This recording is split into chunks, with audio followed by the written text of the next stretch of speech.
later on. It's an interesting trip.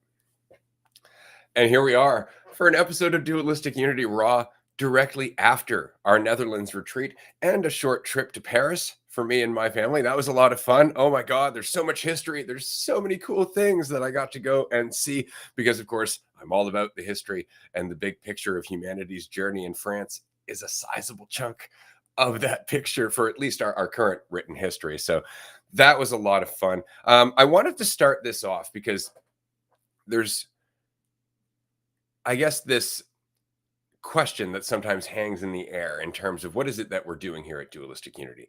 And what we're doing at Dualistic Unity is just being ourselves, but we are endeavoring in being ourselves to be more vulnerable, to be more open, to be more authentic. And that is very much the conversation as a whole. And when we talk about our retreat environments, when we talk about getting together, I guess, I'll say this is an assumption. We assume that everybody's on the same page in terms of what the retreats are for. A chance to exercise authenticity and vulnerability and to be yourself. But in that state, it can be very easy to feel very open and to feel a lot of things, a lot of emotions. You can feel very close to people. You can feel very far from people. You can feel one and the other at the same goddamn time. You're feeling a lot of stuff. But over that week, especially in the Netherlands retreat, where, of course, we were using psychedelics throughout the duration of the retreat in small amounts, but nonetheless, there is this increasingly open state of mind where a lot of your vulnerabilities and a lot of your insecurities and a lot of the things that you usually don't work through because you're distracted or you're just not present enough, they come to the surface. And so we run these retreats to make that environment possible so that way people can connect. But sometimes when people are feeling vulnerable, they also feel their need.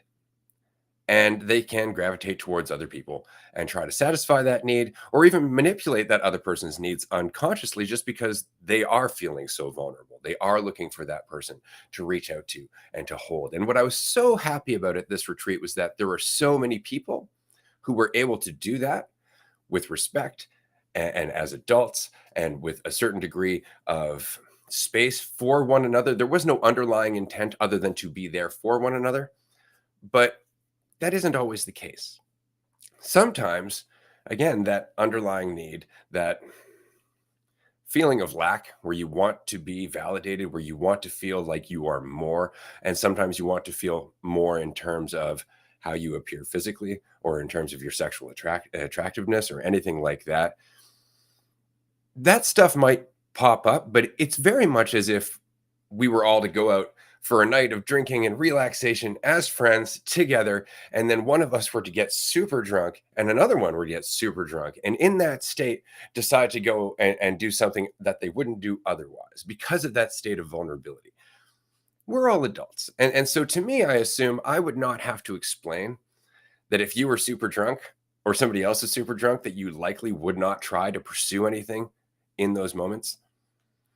So after several days of psychedelics, I would assume the same wherewithal would come to mind. I would assume that there would be that consideration for an adult, Whereas for somebody who is 18 to 20 years old, I could very much see that confusion. And so I just wanted to make this very clear from the start. There's no fucking at the retreats.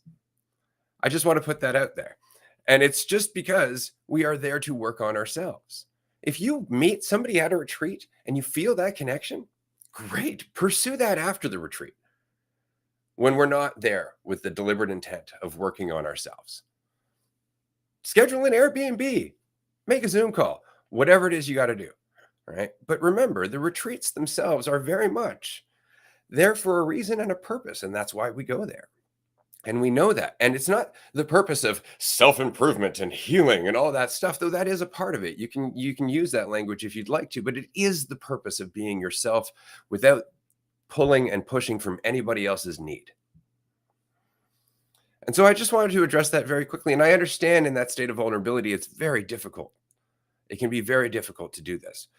But if you're not sure that you're mature enough to do that, frankly, just don't come to the retreats. Come to the groups on Patreon if you need to talk about it. But this is something that you should work on before you come to these retreats. The retreat is not a place for you to find love in the arms of another. It's a place for you to work on loving yourself. Well said. Yeah, and that's so much of what we're doing all the time, like what we're going through constantly back and forth between the feeling of needing to look to someone else. And so the beauty of our retreats is that we heal ourselves back pretty fucking good. Like I've felt it at every retreat, like very opened up, vulnerable, but there's never been like obviously, we're the host setting it up, like there's no thoughts of that. Like that like doesn't even cross my mind as like a potential means of doing something. It's more so just all internal, but there's the opportunity in that spot to realize that you don't need someone else, that you don't need that for so much of our lives, like so much of my life, I've looked to certain things to make me feel better, build me up, you know, boost myself up in a certain way that inevitably has a downfall as soon as that is taken away. And so the ability to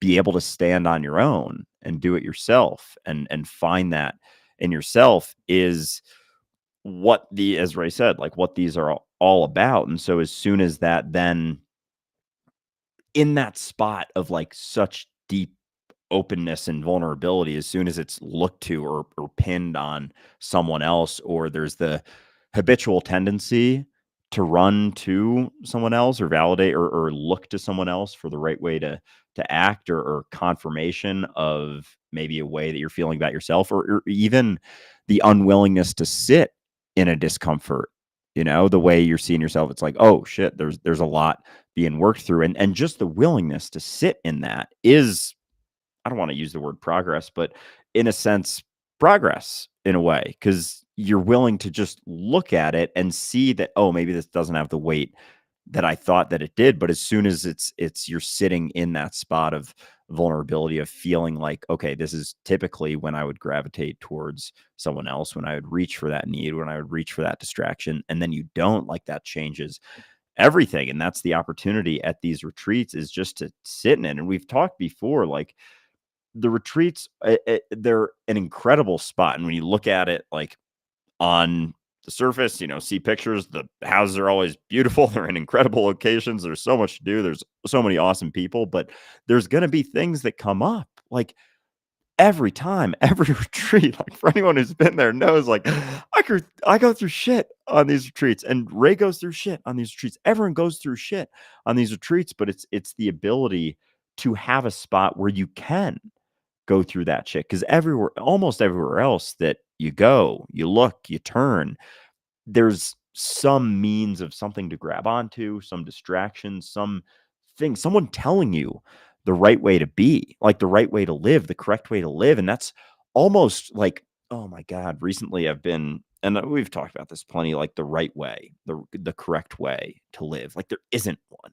There's not one. And it's so interesting how much that can be uncomfortable, like realizing just how raw that, like, lack of there being a right way to live is. And that's been hitting me more and more recently. And I think all the discomfort I've been feeling recently, because I've been feeling a lot of buildup, I think it's my wanting there to be a right way, like something else besides just me taking the step in the direction that I'm gonna pick, and no one telling me, like, it's a good step right there.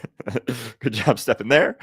Careful of that one. Careful of this one. It's like, no, it's just finding out, like, there isn't a correct. There's no right way. Like, it's just blank slate every single moment. And it takes a degree of responsibility, a willingness to step into that uncertainty and continue doing so. And so, to bring this back to, what we're talking about, it's like the retreats are that opportunity to realize, like, oh, there's no one pushing or pulling you to do anything. And there's going to be the desire to want to run to the distraction, to the habitual way that we typically respond to certain things that has kept us, in certain loops, in certain cycles. And so the retreat is kind of like, I haven't really thought about it like this, but an opportunity to break certain cycles, break certain loops, feel all the things that you feel or have been suppressing, and then take a different step or try a different option that isn't that habitual tendency and then get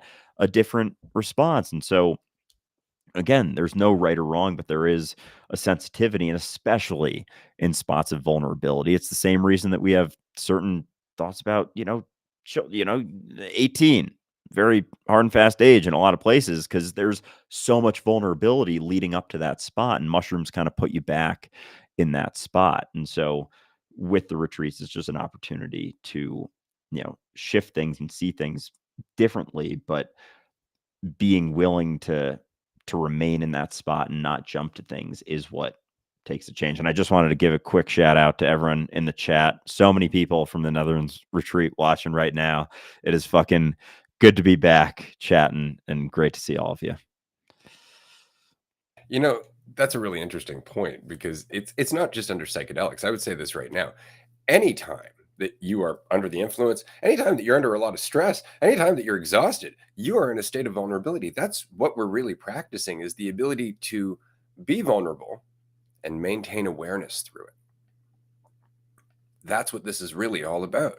So right now, for example, I am running off of I think about 3 hours total sleep since leaving Paris. I'm going to say yesterday because that makes sense to my brain right now. And I've been traveling for 24 hours roughly. I'm exhausted. I haven't eaten. I'm quite literally physically shaking at the moment. And I got home and smoked a joint, and all of that came crashing in to create what was probably the biggest trip I had, even through the Netherlands retreat. And I was just sitting here awash of all the emotions because I just came back from a trip to Europe for the first time, which is a huge thing for me, given my background and everything else. I connected with Melissa, who is still my best friend over half of my life and my family. And we went to Paris with our daughter together. I got to see Paris. I got to look at all of these historical cycles. I got to see a good chunk of Europe's history in terms of how we used to treat each other, not just how we used to treat each other, but what was important, what a lot of these paintings and these sculptures actually reflect, what I've learned at the retreat, all the people who came to the retreat, all of the things I felt about the retreat, not just about what we were talking about at the beginning of this episode of Raw, but in each and every conversation I managed to have with each and every person at that retreat. I've learned so much. I have questioned so much. I feel like an exposed nerve in every sense of the word. And in that state, it's so easy to just want someone to hold you. It's so easy to just want someone to tell you it's going to be okay and that you're doing the right thing. That feeling's been there since we were kids. That feeling's always going to be there to some degree. It is the feeling we get when we are at our most vulnerable state. And it's being able to go through that and not necessarily reach for that other person or reach for that other fiction or reach for that false certainty that builds strength and awareness, that allows you to mature and continue to take in more and more considerations. So that way you can continue to be intelligence in motion. And so that state of vulnerability, as intense as it is where you're alive. And you don't have to be exhausted or under the influence to get there. But it's been so long since you actively went there that it may be difficult for you to get back otherwise. And that's why these retreats are important. That's why these groups are important. That's why your work on yourself is important. That's why it's more important that you sit there and relax now than it is that you go through some weird journey to enlightenment. Relax now. That said, though, I wanted to throw in that I went to a pub in Paris where Napoleon Bonaparte used to drink, where Robespierre and Danton used to go and write about the revolution. The pub was 100 years old when the French Revolution happened.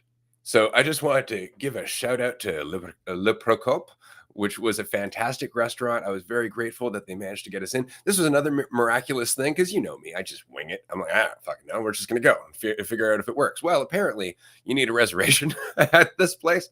I didn't know that. So we just went and miraculously ended up in the only gap throughout the entire evening that we were there, and they managed to get us to a seat just before the rush came in. So I was very excited to be able to sit there just by luck, as it were, having one of the best experiences of my life, just having a meal and drinking a glass of wine and just looking at all of the history around me, because how often do we do that? We're so surrounded by our technology, we're so surrounded by everything that we're used to within the last 2 decades, that how often in North America especially do we stop, look around and go, "Wow, I wonder what this property looked like 50 years ago, 100 years ago?" Not very often. But in Paris, where everything around you is 100 plus years old, it's very difficult not to stop every 3 feet and go, "This is older than my grandfather." Oh, yeah, right? So much of Europe was like that too, and I was in, Amsterdam for a couple days after the retreat and just walking around there, very similar feelings, like, "Holy shit, this shit is old as fuck." Like, we don't get that in the US. I mean, we do to some degree, a couple 100 years old, but it's not the same where it's like, "Oh, this is older than the" and I hesitate to say older than my country because it's like, ugh, Word. You're not wrong. I yeah. was looking at paintings in the Louvre that were painted in, like, the 1500s. That's insane. Like, it's just so funny because Canada and the United States have a mutual history. Like, we're not that old. We're like, what, 200, 300 years old, at most. But, well, like, for what you were just saying, the United States was going through their War of Independence when the French were going through their revolution. Yeah, exactly, and I only hesitated because 'cause I'm like, yeah, this area has been around. It's like the colonization, all that shit's more recent, but, yeah, it's fascinating, and just being willing to sit there and, like, look at things and be like, "Wow, that's really cool." Because again, it goes back like, mm, this one's just been hitting me so like, the right way, the correct way, like, sitting in a spot and just admiring something or contemplating something or thinking about something, like, just being willing to sit in it and relax and be in that spot and relax. Like, if there's no right way, if there's no correct way, if there's no path, if there's no journey, if there's no place that you're getting to by the end of your life, like, all you got is right now. And so the journey, if anything, is relaxing, like, realizing more and more clearly that I can just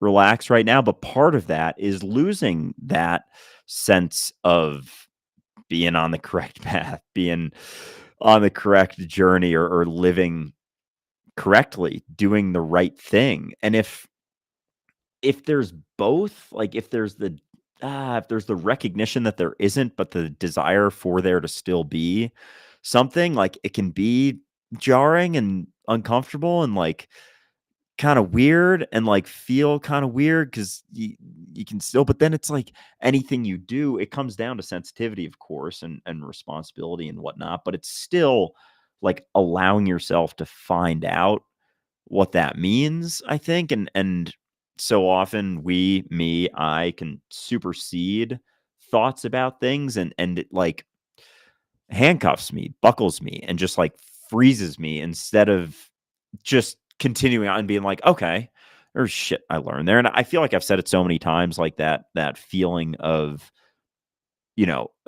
picking a thing to do and being like, "Oh, I think there's gonna be consequences to that, so I'm not gonna do it. I'm gonna try and find the one with the least amount of consequences." It's like, "Oh god, there's gonna be consequences, there's gonna be lessons, there's gonna be things that you learn in everything that you do if you're paying attention, if you're sensitive to it." So, like, fucking pick something and, like, relax, pay attention, be yourself, your trifecta, holy trinity there as you go, but, like, that's it. It's not the thing that you're picking or doing, like, it'll play out how it plays out, just, like, pick something, like, do something, and that's the biggest insight that's been hitting me more and more is, like, you kinda know sometimes, I feel like, things to do, like, there's certain things, and then it's just, like, doing them and finding out, but, like, so much of that like that, and I posted yesterday and today. We'll see if that series fucking lasts, like morning thoughts where I fucking wake up and just start talking. Cause I feel like you were saying exposed nerve, like very much like that. Cause I haven't really gotten a sense of like, what's going on in the day. It's just kind of like, here we go, start talking. And there's, so yeah, we'll see if that, how long that continues. But that feeling of there being right. And now I went on that tangent and I have no fucking idea what I was gonna bring up about that, but it was something about there being, no right way, no correct way. Yeah, something along those lines. Anyway, Now that seems to it'll be come back.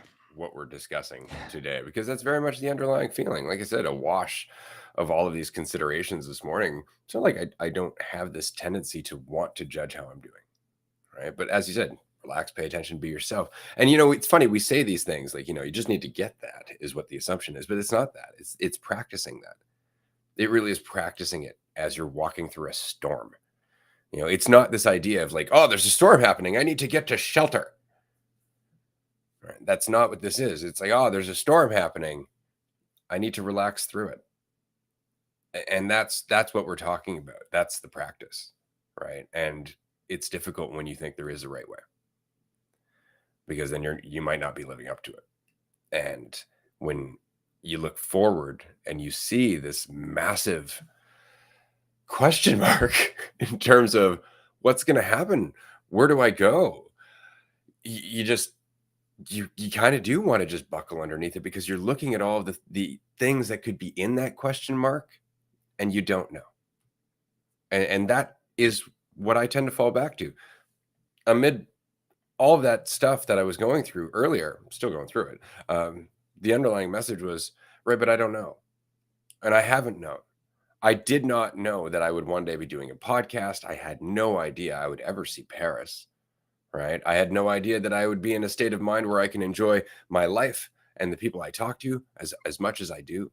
I didn't know any of that, right? And if you had asked me at any given point, even relatively recently, how would you get to that state? I would not know. I'd be staring at that giant question mark, quivering in fear, because what's the right path? And the right path is the one you're on. Just pay attention to it, relax through it, and everything starts to unfold as it always has. See, it's funny because we are biased. This is one of my favorite insights, that I'm totally full of shit. At the end of the day, I really want to look at my life and go, yeah, this was the result of me making good decisions. Sometimes I made bad decisions, but I learned from them, and all that. But if I look back at my life and if I'm honest about it, I was wrong about, I don't know, 99% of everything that was going to happen to me. I was wrong about almost everything, about where my life was going, what I was going to be. I didn't know what it was to be an adult. I probably still don't, but that's it, if I'm honest about it. But nobody wants to be honest about it. We never want to actually go. I've just been fumbling my way through the dark this whole fucking time, and I'm still here, right? We don't want to do that, because that makes us feel, again, vulnerable. But at least it's honest, and it doesn't require any baggage, and there's no fucking weight, because then you just have to feel your way through the dark. You don't have to know what's in front of you. You don't even have to know what was behind. Just pay attention to what you're feeling and relax. Well said. Yeah, as you were talking, it was like that. The feeling of wanting there to be, and how much. Oh God, like I'm starting to get so much more of a appreciation, understanding for like why we act the ways that we do, like why humans do certain things, like 5-year plan, how much that's like, gives you a sense of doing the right thing. And I didn't understand. And that's something I discount, I think, because like part of me feels like I have just lost every degree of anything that I've ever understood or learned, and all of it's like totally gone. I have no fucking idea even how to like get out of bed in the morning. Like I could judge myself for doing that. Oh, did I put my right foot down first or my left foot down first? Well, what did I used to do? What did I do a year ago? What did I do 2 years ago? Let me think about it. Can I remember? Yeah. It's like all of that is right there.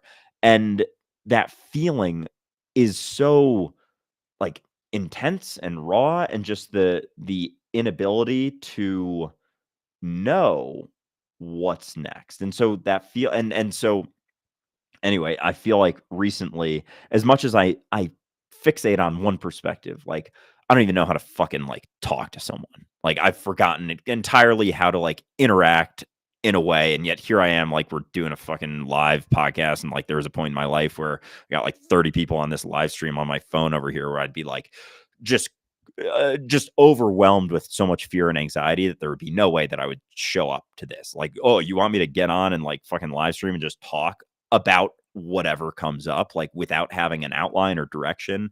And that would be so overwhelming that I just wouldn't do it. I would just avoid it. But so I fixate on one side of like, oh, I don't know anything what I'm doing, despite there not being like that much evidence of that. It's like it's still I don't know. It's like a comfortable certainty that like, oh, I don't know anything. But then the other side is the amount of empathy and like appreciation you get from that. Cause I think, and just in my own experience, like, because I've been and I keep fucking like, and not judging myself for it, but like thinking back to points in my life. And I'm like, oh, I felt like I was more knew more shit then. But there was so much less appreciation or understanding like when we first started talking, like recognizing that, oh, I'm just reality wandering around, like I'm not what I think, and all that stuff. Like, why do people run from that? Like, a part of me couldn't understand that, and I didn't even understand the side of like, the positive ego, like why people hold on to their sense of self because it makes them feel really good. And I had no depth of understanding like why people do things or like create 5-year plans or hold on to certain certainties or just want there to be a right way. Like why someone, you've said you had a friend in the past who, you know, saw things pretty deeply, talked about things we've talked about plenty of times on the podcast, and like ran and went to the army. Like I get that. I get that now. And like I'm able to see that like, oh, because that's a correct way. It's like you're basically told, you're, I don't know, brainwashed. You're told like this is how to live. Like this is, you're doing a good thing. You're living the right way. There's structure every day. You don't really have to think for yourself. And so it's the same even with, entrepreneurship. And I think I discount the amount of changes that have happened in my life because that's something that I've discounted too, is like how much, having a job and just having, and not to say like this is obviously more of a job. It's like, but it's so overlapping with my life that it's almost like with when I had like a 9 to 5, it was something to do that I could point to, like a thing that it's not like someone else was doing it for me, but there was that. Whereas now it's just like, wake up in the morning, no right thing to do, but there's a lot of options. Like pick one, do it, go, find out, fuck around, find out, keep doing that. And so I think there's been so much more. And again, we've said this so many times, like you can't understand an experience until you go through it. Like you can't understand an experience. So like you got to go through the discomfort of feeling like why the fuck why do people hold on to certainty? Why do people run to having a plan or setting themselves a rigid agenda routine and taking that to the extreme? Because that's something else I've realized. Like, I've had this kind of perspective that it's like there's a right and a wrong way to do fucking that. And it's like, no, I can maintain some degree of a routine to like do shit, because as much as everything's uncertain, like there's things we want to do with this, and like shit we schedule these calls, like we do these calls at a very specific time. We have Patreon calls after this, and so there's not something wrong with having routine and schedule. It's just having a sensitivity as to, you know why or what reasons you're doing it for. Is it because you want there to be a right way, or is it because, that if you don't have it, you might find yourself doing some other shit, which again isn't a wrong thing to do, but it's like, I don't know. There's not a right or a wrong, and there's nothing wrong with in putting in some or instilling some degree of a routine or schedule into your life and finding out what that side is like or looks like. And so with no right or wrong, it's like there's no right or wrong. It's not like there's no right or wrong, but this is like, but don't do this. It's like, yeah, do it. If you have a inclination to do it, find out, see, shift, change, grow, learn. That's how you do it. You don't learn from like wondering what to do, sitting there. It's like, you can find out how little fucking shit you do if you're wondering what the right thing to do is. So you're learning that, but gaining a sensitivity to how pointless that can be. But it's just about, continuing to do it. But anyway, so I've definitely gained so much more of an appreciation for the reasons that people don't want to recognize that they're everything, that they're not what they think. And even saying that, it's like we can dig into that, but so much for a while I was like, that's the right way. Like that's the right thing to talk about, the right thing to realize. And it's like, it's not that. And then there's the other side of like, yeah, okay, you're eternal, you're everything, and like what the fuck that means. I don't know. I don't know what that means. I can say those words, but to think that there's like an understanding behind it, it's like, okay, great, you're still here now. You're still living here now. Like, what do you want to do with it? It's not just like talk about it forever. Like, no, there's a life to be lived, and there's not a right way to do it, which is, yeah, I don't know, can be jarring from a certain perspective. Very, absolutely. It's been jarring this entire journey. I mean, there's been so many times in your life where your perspective has widened to new considerations, and you have missed the world before that happened. This is something that teenagers go through all the time. They look back at their childhood and they miss it. Why? If you were actually there during their childhood, you would realize they had just as many problems, right? They were just less aware. And as they gain awareness, now all of a sudden their actions have to change, and there's a weight that can go with that. This is the process of maturity, right? Is to understand that there are more considerations, and that you are responsible for your actions. It's funny because the whole, I am reality, and this is eternity and all that stuff, that's all really like a difference in seeing where now is, or what now is. That's really all that is. That's just abandoning all of the stupid fucking labels that you have for yourself and your experience in the world around you, and recognizing at the end of the day, it's just you here now and forever, because that's all you've ever known. Right. So that's the experience of eternity right there. So what we're really talking about here is just being yourself and being uncertain in reality. That's all this is about. That whole we're one, eternity, all that crap. It's really interesting. That's a great conversation. If you want to get into it, we can, so on and so forth. But at the end of the day, that is just a fucking result of spending enough time in the present with yourself, which is why all of these writings are usually from people who spent a lot of time in the present by themselves. Right? It's just the inevitable path of maturity where you start to recognize more and more and more of how much you're connected to everything.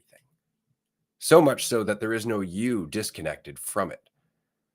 Right? And that requires, again, maturity and responsibility, because it's a giant fucking buzzkill for children too. Like when a kid's just like, but I want that cookie, and somebody else wants the cookie, the kid's not thinking about the other person. And when you can introduce the fact that that other person feels the same way about the cookie as you do, all of a sudden now there's more considerations, and that kid misses when life was simple and it was just about my fucking cookie. Because that was it. It was simple. It seemed simpler until all of a sudden we had more awareness of the considerations, that there were more things going on, people feeling just like we do. And it shat all over our parade until we went, yeah, well, I can just split the cookie. I don't really need the cookie, right? So we had to learn a new response to reality. But each and every time we've had to do that, and it's been the whole fucking time. It's been the whole fucking time. You may not remember it, but you don't remember how you thought a year ago. You don't remember how you thought 5 years ago. And I guarantee at some point inside, you're like, but it seemed easier. And it's like, yeah, because you were less mature. You didn't know as much stuff. Right. But that's the path. Now, the trick is to be able to go through that and recognize it's still the same game. Pay attention. Pay attention and relax. Nothing has changed. It's just that we have so much more awareness, so we can make the weight so much bigger. We can make it bigger. It's not that it is. It's always been the giant fucking question mark. Always. And we have been developing abilities to adapt to that giant fucking question mark this whole time. And yet somehow, the farther we go, The more lost and confused and afraid we seem to feel. But it's not the case. That's just perspective. I guarantee there was no time in your life that you were more lost and afraid and confused as lying in your crib alone in the dark for the first fucking time. Yeah, well said. And I think that's the side of discount is like, because there is, and you put it well with the simplicity. Like that's, but simplicity and lack of awareness, it's like lack of awareness has the illusion of simplicity, right? Because you're looking at less things, you're considering, you have less considerations. Then when there's more considerations, it seems more complex just because it's like looking at a little part and it's like, oh yeah, just do this, just do this, just do that. You're feeling down, here's something to do, just build yourself up and you're good. And it's just expanding, but it doesn't mean that it's like, yeah, you're missing all these other considerations just because you're not looking at them. And so I think now, like, oh God. And it's so fucking funny because I thought I was, I don't know, self aware or like previously in my life. And it's not to say it's like you are to the degree that you are, you don't know what you don't know. And as you start to know more or see, not know, but like see more, bring more into your awareness, more considerations, recognize that everyone does have the same depth of experience as you do. Like when you said the potential to make the weight bigger, like, yeah, like, holy fuck, dude, like, yeah, like, because there are it's like trying to look at, because there are so many considerations, it's like trying to look at all of the considerations at once, and that's something I, was thinking about yesterday, just, like, how many considerations there are, but like you can still only do one fucking thing. Like, you can still just do the one. It's like you can keep looking at like, oh, I could do this, I could do this, I could do this. This would have potentially this implication, and that would have this potential implication, and you don't know any of them. Like there's still that massive question mark to all of them. Like, oh, is this the best thing to do? Is this the best thing to do? Is this the best thing to do? Is this the best thing to do? Is this the right way to live? Is this the right way to live? It's like question mark for all of them. I'm like making a question mark with my hand. It's all, and I'm getting like the, yeah, the box, like in Mario, when the question mark, like you don't know what it's going to be. You don't know what any of those things are going to lead to, but thinking, it's like you think enough about them, you consider all of the ways you could perceive yourself, all of the ways you could look at yourself, all of the ways everyone else could possibly look at you, understanding that, and even that, like, fuck, understanding that your perspective of yourself isn't correct. Like, everyone else can look at you in all of these other ways. All of a sudden, it's not just how I see myself, but it's, oh, I could look at how everyone could look at me ever, all the time, from every point of view, from every perspective. And all of the perspectives are in there. Like, it's an infinite amount of perspectives. You've interacted with, infinite points of view, because maybe not an infinite number of people, but everyone has an infinite potential to look at anything differently. And so there are an infinite number of ways. So like you could look at yourself in any way. And it's like part of me has been just reeling through all of it and like thinking I'm gonna get to a point, like digging through this infinite fucking pile of possible perceptions, ways to see myself, ways to see my life, thinking I'm gonna pick up one that's gonna be like the fucking golden ticket. So it's like, oh, this is the correct way. This is the right way. This is the right way to be. This is the right way to see yourself. This is the way that everyone is going to see you, or how they're going to resonate. It's like they're all like there's no end to that. They're all question marks. They're all uncertain, and realizing that kind of, I don't know, shits on that desire to find it, like find like the desire to know myself in a nice little simple conceptual box that I held on to for most of my life. It's like I had a perspective of myself. There were positive ways that I saw myself, there were negative ways that I saw myself, but it was simple. It was basic. And then, when I started to figure out, oh, I don't know that. Like some of those or I can just, be grateful for something. And then those negative things kind of fell away, but they didn't fall away. They were just not look. It was like my point of view, like, oh, I'm just going to shift it a little bit over to this side, and not look at all of the or recognize that it could be anything. It's like, oh no, it's this, and that makes me feel comfortable looking at things like this, as opposed to could be anything. I can't pin it on anything. And so I feel like recently I've been like trying to pin it on just like, and I've gone like fucking lost my head for longer than I have, it seems like, in a while, just looking for that fucking answer, that certainty, that right way to see things, see myself. And it's like, it's not there. It's not going to be there, but you can beat the fuck out of yourself looking for it, thinking that there is, thinking that there's going to be a spot where you do find that, but there's not. And so it's like,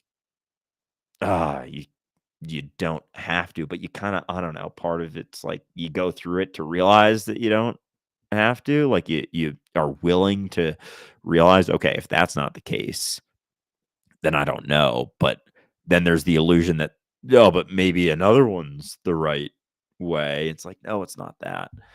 It's not that either. There's no right way to live. There's no way you can adequately an idea of yourself that you can fall on that is right, that is correct.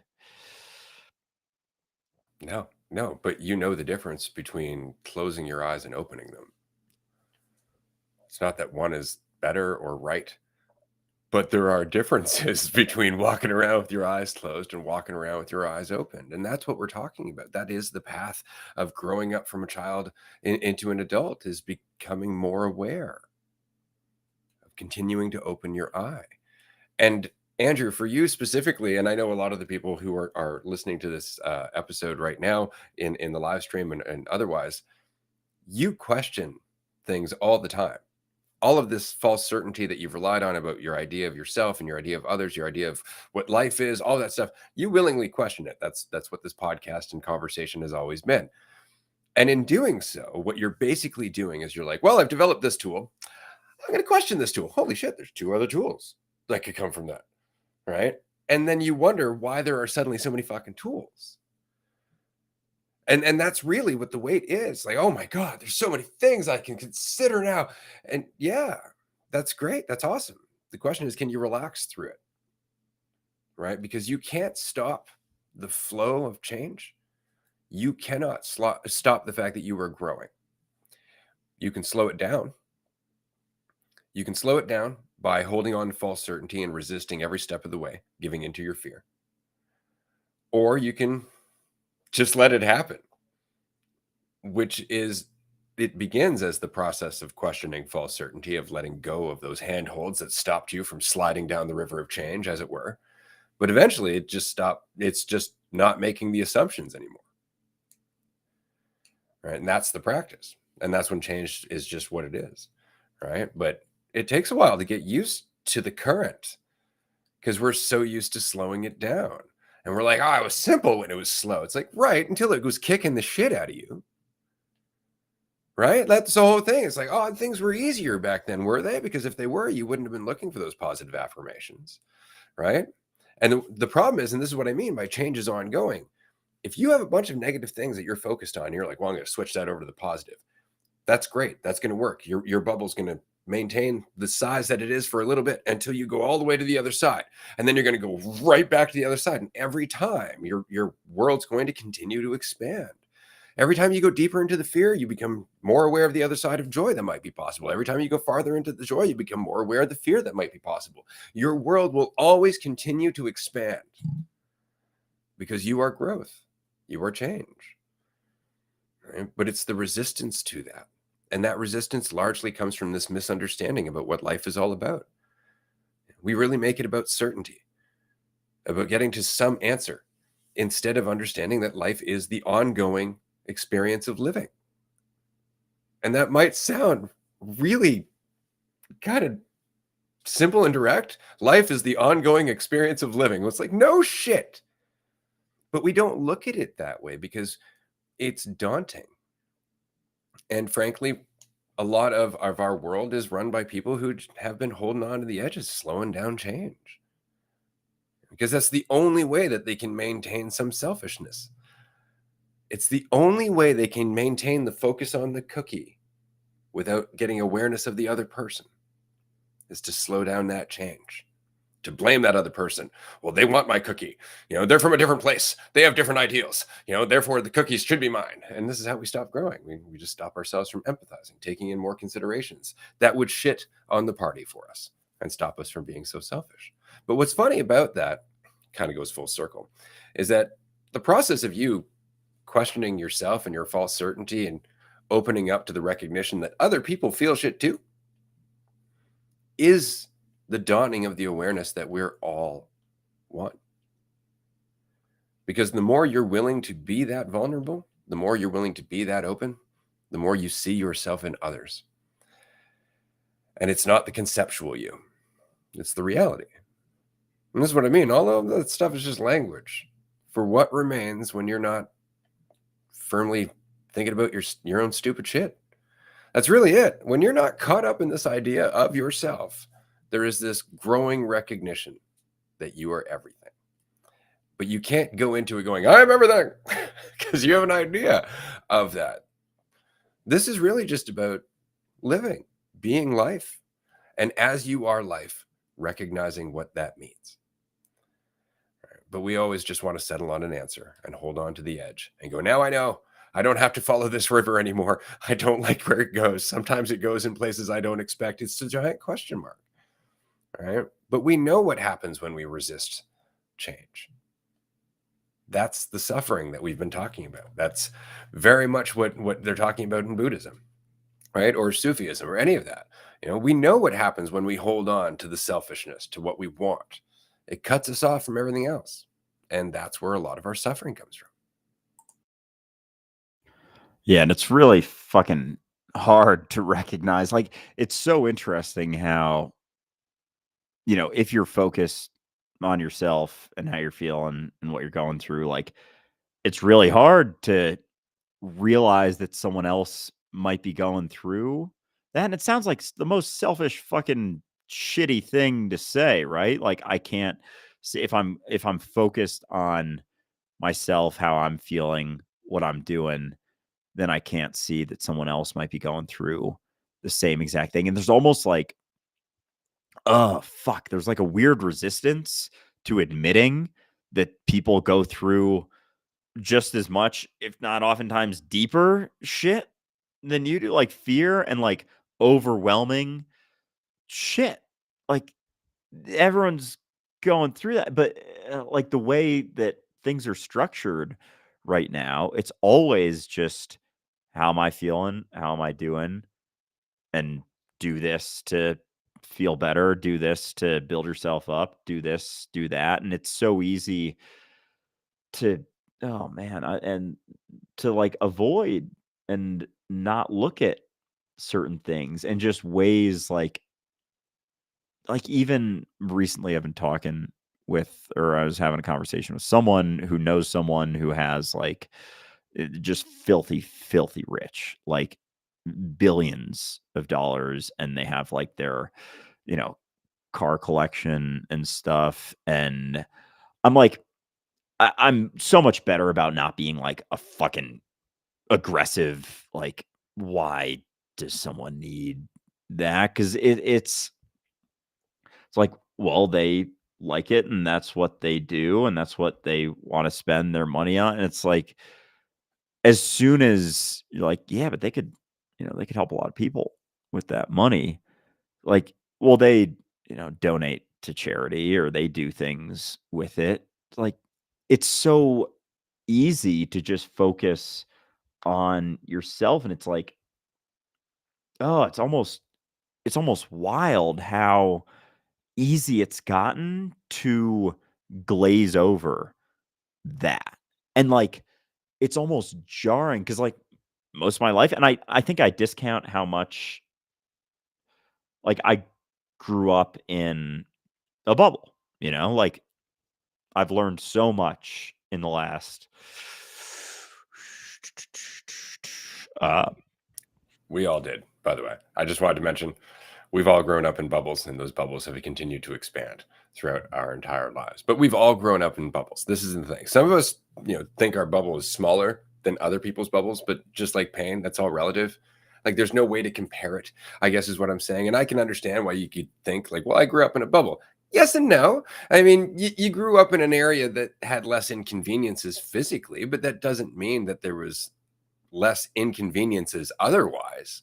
It doesn't mean that it was any easier to be yourself. In fact, it'd be fucking harder, wouldn't it? Straight up. I remember when I was a kid, I mean, the difference between hanging out with one of my poor friends versus one of my rich friends was stark.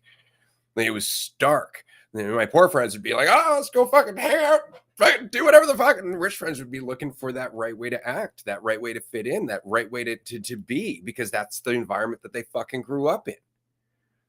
Right. So the bubble is for all of us. This is the point of this episode, right? It is that we've been growing up and our bubble has continued to expand, but our perspective of the bubble isn't the bubble. It's so important to recognize that, just because you think that your world was small doesn't mean it was. It's in the same way that just because you think that you were small as a kid doesn't mean you were just as big in terms of consciousness. You were just as big in terms of that giant fucking question mark. Right. So, I mean, yeah, there's a bubble. Sure. I mean, I could say the same thing. I mean, that's very much the argument against white privilege. Right. But it totally disregards everything that goes into being a human being. Which has nothing to do with really your surroundings and has more to do with your willingness to grow. And that's the thing. And Andrew, I'll say this right now. Like, you might think that you grew up in a bubble or that you live in a bubble, but man, you push that fucker wider every time I talk to you. All right. And so I imagine that was something that you've been learning for a long time. It's not something you just pick up suddenly. It's something that has been an underlying trait, that has been growing under the surface. And so I would say that, as always, you want to be a bit hard on yourself, and we all do. We all do. But again, that's easier than accepting that you don't know how big your bubble was, right? That your suffering is as deep as everybody else's on one level or another. And I get immediately people could be, well, there's kids dying in bombs right now. I get that. I do. It's a totally different argument. Like, you're not saying anything that disagrees with me. You're just saying that their external environment is different, and that they have to deal with the spectrum of fear and joy and love and comfort or discomfort and that whole thing. They still have the same thing. It's just a different experience of it. They're still within that conscious environment dealing with all of this. And so, yeah, they're going to deal with a different spectrum for sure, right? But to them, that's the spectrum. Right? To us, it's the spectrum. All of our bubbles appear the same size to us as we're going through them. Yeah, and immediately, thinking about it's like I come up with this conceptual idea of a bubble and like the things that I grew up understanding, and even the things like because there's any experience anyone goes through, it's like there's obvious things that are ridiculous or absurd, but then there's things that you don't see as obviously ridiculous or absurd that when you're willing to look, it's like, fuck, there's a lot of things. There's a lot. Even just like things that collectively as a society we don't look at as absurd. But like if you really want to dig into it, and like people don't want to dig that deep into absurdities of like ways of acting or things that we do. And I think there's certain things that are becoming more obvious, even just like fucking drugs and alcohol. Like that's ridiculous that alcohol's on every corner. And we've talked about this plenty, and like psychedelics are suppressed in the way that they are. But like so much of it's like everyone comes from their own bubble with like a baseline understanding. And it's like a willingness to question is constantly just a willingness to question that quote unquote bubble, which isn't necessarily a conceptual idea, or it doesn't have to be, but it's there for everyone. Like the way you're brought up, like you were influenced by a fuckload of shit growing up. Like you're not a blank slate when you turn 18. You're full of lots of things and lots of thoughts and ideas about reality and what things are like even that, I think I discounted just how much depth there is to all of our experience and all of our clinging to certainty or the right way or they're wanting to be a right way or certainty or guarantees. And like I can say it firsthand as someone who grew up in the way that I grew up, like it is not the answer. Like it's not. And I see it in the trade-offs. And there's, I don't know, sometimes it's easier to think that it is because there isn't the outward, it's not so much the outward suffering. It's not people, you know, not having a place to live, but there's still it's the unseen suffering, the thought of there being a right way, the constant comparison and never being enough. It's like you can have tons of money and still feel like nothing because someone else has more, someone else has the newer version. It's a constant it's a tension in a sense of just like a restricting of yourself, like being so and almost compressing so tightly that you just keep doing the same thing that you've always done because God forbid you do something different. It's like, well, that discounts everything I've always done. Like, then maybe I haven't been living the right way. And I have to maintain this idea of living the right way. And so I just have to keep doing the same things and living the same way and focusing on the same things. And we have such a fantastic and fascinating ability to distract ourselves and avoid certain things. And it's just the amount of convenience and the ways that we can do that. But it doesn't mean that it's not still there. It's just under a lot of stuff, a lot of certainty, a lot of ways that we've been pushed and pulled and, thoughts about right and wrong and all these things that we've kind of curated into and now we see it with like visually too. People getting all sorts of surgeries to look the right way. And now we got like, cookie cutter ways of looking and no one's it's like people are too afraid to just be themselves on their own, trust themselves, have faith in themselves. It's like no one would get any.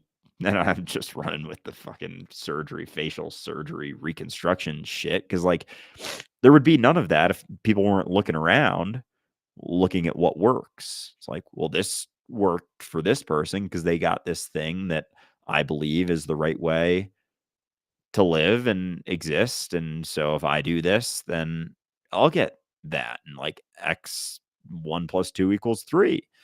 And it's like, yeah, but three's not the answer. Like there's this illusion that three is a guarantee of something. And so you keep doing 1 + 2 over and over and over. But because we don't want to question, oh, well, is three the answer? Like, what if it's not? Well, shit. And then all of a sudden everything fucking falls apart and all that certainty falls apart. And you're just left with you here now and the continuous process, as you said, of just living here now, continuing to live here now without so much idea of the right or the wrong way. Cause like that idea of there being a right or a wrong way is so constricting. Like it's such a fucking compression into, and it builds so much hesitancy and concern and fear. And there's so much weight on everything as opposed to freedom being just that spot of relaxation. And like, even in relaxation, there are degrees of that and we don't even realize like how much it's like you can feel like you're relaxed and it doesn't mean that there isn't still a lot of constriction there. It's just relative relaxation. Like the only relaxation is relative to what we know as tense, but it still could be like, to put a number on it, like 5% relaxation, thinking like, yeah, I'm relaxed right now. But it's because there's still a lot of shit being held on to under the surface. Like, yeah, I'm relaxed based on the parameters of what's going on and my continued observance and clinging to what that means and the feeling of there being a right direction or path. It's interesting because I'm going to go a bit deeper. Why not into all this? But there's a payoff to thinking that people have a different bubble. There's a payoff to looking at people as though they have less or more suffering, rather access to less or more suffering. There is a payoff to seeing that difference. In that, it means it's not just you. It means it's not just you, and that we're not all in this together. Because if there's differences, then every man for himself. Right? It really does come down to that perception of other people stop us from growing. But it's largely based on our need to have a perception of ourselves. This is how much suffering I've had. This is how much suffering other people have. It's like, no, we're all suffering. There's suffering enough to go around. Don't you worry. There's plenty. We all have it, whether we're willing to admit it or not. Right? And it's not just physical. Man does not live on bread alone. That whole thing. Right? There is far more to our existence than what we are typically willing to look at. But somebody will point, it's like, well, some people are homeless. Yeah, and they're happier with their day-to-day life than you are, paying taxes and that ridiculous amount of rent that you pay every fucking month. See, it's not just about the external. Right? It's like, well, some people are in wars. It's like true, and some people are willingly in those wars. Right? And so it's also important to remember that. There's a whole conscious experience that's happening on this planet, quote unquote, right? Or in this reality. And we discount that because, frankly, it's easier to look at ourselves as separate. Because if we're all in this together, that changes our priorities. Right? And that's really what this is all about. The fact that we are all in this here and now together. But we tend to have ideas of what that means, and it separates us. And that's why we cling to them, because it slows down the process of change. It means that we can't just focus on my cookie anymore. It's our cookie. Maybe I'm not as hungry as I think I am. And there's all kinds of other considerations. Right. And so that's really it, is the fact that this all goes in the same direction, I guess is what I'm saying. Right. The more you're willing to be vulnerable, the more you start to blur the edges and recognize that we're all in this together. And if we're all in this together, then there is no we, just the perception of we. And that's a lot harder to hold on to this idea of there being others when you see that suffering is potentially equal. Like everyone, even the ones you look to, is like, oh, but they got it figured out. They're not doing it anymore. So I want to be more like them. Or if I only just get the things that they got or do the things that they do, then because I know that they're not suffering as much as me. It's like, again, question mark.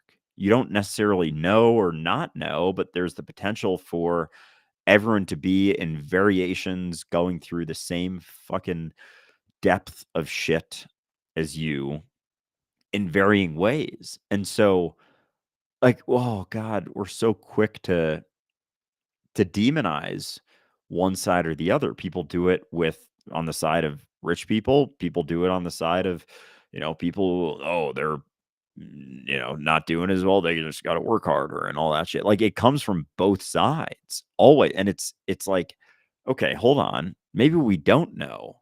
Maybe if we were in that situation, we'd be going through the same stuff. Maybe circumstances shift. We'd be in the same exact spot as them. So maybe we are going through the same degree of things as them, and without the ability to look at others, because that's such a common thing too, to look to someone else's life or think about someone else's life or talk about someone else's life and talk about how, either they're doing well or they're doing poorly, or judge or, admire. And it allows us to think that there's a right or a wrong. And that keeps us kind of focused on, well, how do I fit into that? As opposed to, okay, if everyone's going through a variation of the same, like everyone's on the same level of suffering, it's just, placed in different spots or different areas or different positions, but there's no way to say that anyone has more or less in varying ways. And oh god, because then from a perspective, there's still, from the spot of comfort, it's like it's just so much easier to avoid looking at all of that. And so, like, I don't know if you got to be willing to not use so many distractions, or be willing to see, like, okay, I'm going through some shit. Everything I've done looks right, looks great, but like I'm still going through stuff. And I don't know, like, how is that recognition seen? And it's kind of like, as I'm talking, I'm like, how the fuck did I see anything beyond, that I'm just what I am and do it for me, and like that sort of selfish mentality. And I've definitely tried to hold on to it in varying ways over the last 2 years, but it gets harder. Yeah, and everyone does. I'm tough on myself sometimes, but like, part of me is like, how the fuck do you, how do you recognize that from feel like, because I have suffered, because I have gone through suffering and restriction and resistant and all, and it's like, it's in specific ways that maybe on the outside don't seem like that much, or don't seem like it's a big deal, but your suffering's as big of a deal as it is to you relative to what is not being suffering. So for someone, it's like, there's going to be variations, but again, like you say it all the time, you can't compare pain. So everyone has the potential if they're willing to look. It's just, and both, whether you're super comfortable or super fucking uncomfortable in the depths of fucking being in the, what someone would say is the outward shit, like having a really tough time, is like, you can just as easily want to hold on to that identity as someone wouldn't understand, someone wouldn't get it, right? Like, it's this, the potential to hold on to thinking that I know what someone else is going through or what someone else isn't going through is there, or no matter what you're going through. But the willingness to be uncertain about that kind of opens it up, or the willingness to be honest about your own suffering. But part of me is like, I don't know, how the fuck do you from comfort realize or see yourself in others? Recognize that the one thing that's true for you and is the source of your suffering and your resistance is true for them as well. We're all alone. We're all alone. We're all responsible. And we all have that giant fucking question mark in the dark. And that is how we're all in this together. That is how we can relate. That's how we relate, is in knowing what it feels like to feel totally alone and to want to panic and to want to resist that and judge that and form ideas about that you need to protect and to invest in energy into the entire battle against the feeling of being alone. Oh my God. But that's the core of all of our existences. It's the foundation of what it is to live as you, which nobody else is doing. All right. And so you have you and the question mark now. And that is the entirety of your experience. That's the entirety of everyone's experience. And it's important to recognize that the rich do not have a monopoly on distraction. There are a lot of distractions out there, including self-harm. And there's a lot of distractions out there. But what are we distracting ourselves from? Responsibility. We're distracting ourselves from that insight or that moment of empathy that cuts off our journey to the cookie. Because then there's the potential for more weight. There's, once again, the question of what's the right path now. Because remember, every time we have an idea of what's going on, it's immediately easier to come up with an idea of the right path. But as soon as we're willing to question what we think is going on, the right path disappears once again. It fucking vanishes into the mist. And we're once again left with that giant question mark, which is why we're resistant to taking in more information. It's why we're resistant to questioning ourselves. Because every time we do, the myth of the right path vanishes. Because it was only ever a myth that was dependent on you having the arrogance to think you know what the fuck is happening. And that's it. That's what it comes down to. And every time you have this idea, there's a right path, you will try to stop your growth because it's the only way to maintain the illusion. Yeah, it's really hard to hold on to that idea of there being a right when you're like, I don't even know what the fuck's going on right now. And like as soon as like as you were saying that, I was like, you're right. I don't know what the fuck's going on right now. And that's where the weight, it's like that's where the weight comes from, the potential for the weight. Like if I don't know what's going on right now, and I'm just like here feeling a lot of shit, saying stuff that's like, is this gonna make sense? I don't know. Like that's not up to me. Like I'm just saying shit. Like it's really hard to hold on to like to hold on to the weight. Like there needs to be false certainty. And even if it's the false certainty that I'm on the right path and I'm doing the right thing, it's like there's still a weight there. There's still just as much of a weight, even if you like, okay, so there's like right path, and then I feel like I'm on the right path, or I feel like I'm not on the right path. It's like either way, the next step, it's like, well, I got to find the right path. There's a weight. I got to maintain the right path. There's a weight right there. So it doesn't fucking matter. Like, you're thinking you're sure what's going on or where you are or how you're doing. Like, fuck, dude, like that. Because that for a long time was like, I was, very simple, focused, thinking I'm doing the right thing, living the right way.